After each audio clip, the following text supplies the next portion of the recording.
गुरुचरित्रातील 18वा अध्याय व फलप्राप्ती. श्री स्वामी समर्थ. नमस्कार मित्र आणि मैत्रिणींनो. गुरुचरित्रातील 18वा अध्याय का वाचावा, कधी वाचावा, त्याचं एवढं महत्त्व का आहे, हा अध्याय वाचल्याने आयुष्यात काय बदल होतात, हा अध्याय कशासाठी वाचतात, हा अध्याय वाचताना संकल्प कसा करावा जेणेकरून आपण ज्या कारणासाठी हा अध्याय वाचतोय ते पूर्ण होईल. पहिल्या व्हिडिओमध्ये आपण 14वा अध्याय व त्याचे महत्त्व जाणून घेतलं. जर तुम्ही तो व्हिडिओ पाहिलेला नसेल तर डिस्क्रिप्शनमध्ये लिंक दिलेली आहे, जाऊन नक्की पहा. आणि आता आपण 18वा अध्याय व त्याचे महत्त्व जाणून घेऊ. त्यासाठी व्हिडिओ पूर्ण नक्की पहा. व्हिडिओ चालू करण्याआधी तुम्ही जर माझ्या चॅनलवर नवीन आहात तर असेच अजून नवनवीन व्हिडिओ पाहण्यासाठी चॅनलला सबस्क्राईब करा आणि व्हिडिओला लाईक करा. श्री नृसिंह सरस्वती हे दत्त महाराजांचे अवतार होते आणि श्री स्वामी समर्थ हे सुद्धा दत्त महाराजांचेच अवतार आहेत. दत्त महाराजांनी आपल्या भक्तांच्या कल्याणासाठी अनेक अवतार घेतले आणि या अवतारांच्या माध्यमातून आपल्या भक्तांचे कल्याण केले.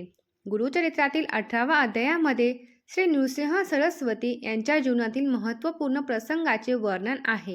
या अध्यायात नृसिंह सरस्वती यांचे पंचगंगा भ्रमण व तिथे त्यांनी 12 वर्षे कसे काढले याचे वर्णन आहे.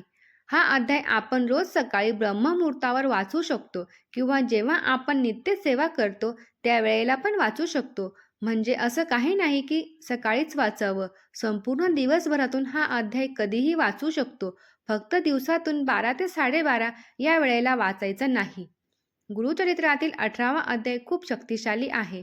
या अध्यायात विशेषतः आर्थिक अडचणी दूर करण्यासाठी, कर्जमुक्तीसाठी आणि धनसंपत्ती प्राप्त करण्यासाठी वाचला जातो. गुरूंचे स्वरूप फक्त आध्यात्मिक शिक्षण देणारे नाही, तर ते आपल्या भक्तांवर दया करून त्यांचं दुःख हरण करणारे आहे. ते या अध्यायातून दिसून येते. दुःख आणि संकट आपल्याला विचारून कधीच आपल्या दारासमोर येत नाही, तर ते अचानक येते. आणि गुरुचरित्रातील 18वा अध्याय हा दुःख व संकट हरण करणारा अध्याय आहे. त्यामुळे आपण तो अध्याय रोज वाचल्याने आपल्या जीवनातील दुःख व संकटे कमी होतात. आपल्याला जर एखाद्या गोष्टीचा त्रास असेल तर तो त्रास कमी होतो, आपल्यावरचं कर्ज कमी होतं आणि लवकरच व्यापार वृद्धी व आर्थिक वृद्धी वाढायला मदत होते. हा अध्याय वाचल्याने आपल्या आयुष्यात अनेक बदल होतात. जसे जर आपले मुलं चिडचिड करत असतील किंवा घरात सतत कटकटी होत असतील, घरामध्ये कायम निगेटिव्ह वातावरण राहत असेल तर हा अध्याय रोज वाचल्याने मुलं अगदी शांत व समजूतदार होतात व नेहमी इतरांचा आदर करतात आणि यासोबतच घरामध्ये पॉझिटिव्ह वातावरण राहते. हा अध्याय वाचताना संकल्प कसा करावा? शक्यतोवर हा अध्याय वाचताना ज्यांना काही अडचण आहे, त्यांची एखादी इच्छा पूर्ण होत नसेल त्यांनीच संकल्प करून वाचावा.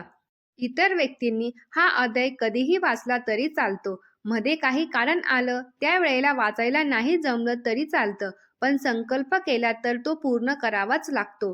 अजून काही तुमचे प्रश्न असतील तर मला कमेंट करून नक्की विचारा. श्री स्वामी समर्थ. जय जय स्वामी समर्थ.